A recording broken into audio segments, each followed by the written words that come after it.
চলে এসেছি আরেকটা ভিডিও নিয়ে।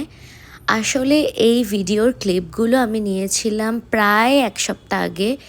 একটু বিজি ছিলাম তাই তোমাদের সাথে আর শেয়ার করা হয়নি। সেদিন ভাবলাম একটু স্যালন যাই, তাই জন্য সিদ্ধার্থ আমাদের সকাল সকাল ড্রপ করে এসেছিল। আর দেখো রাস্তায় পুরো মনেই হচ্ছে যে একদম পুজো এসে গেছে। তারপরে সিদ্ধার্থ আমাদের ড্রপ করে ও বেরিয়ে যায়। আর পৌঁছে গেছিলাম টিসি কার্লসে, কারণ আমার হেয়ারের কিছু ট্রিটমেন্ট করানোর ছিল।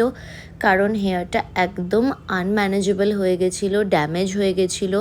তো আমি ডিসাইড করলাম কি ন্যানোপ্লাস্টিয়া করাবো।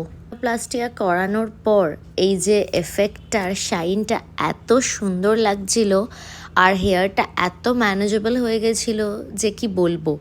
আমি সাজেস্ট করব তোমাদের যে তোমরাও একবার হেয়ারে এই ট্রিটমেন্টটা নিয়ে দেখতে পারো। তো সব কিছু কমপ্লিট হয়ে যাওয়ার পর সিদ্ধার্থ আমাদের ড্রপ করে দিল বাড়ির সামনে। আমি আর দিদি গেছিলাম একটু টি জাংশন, খাওয়া দাওয়া করলাম। ব্যাস দ্যাটস ইট ফর টুডে।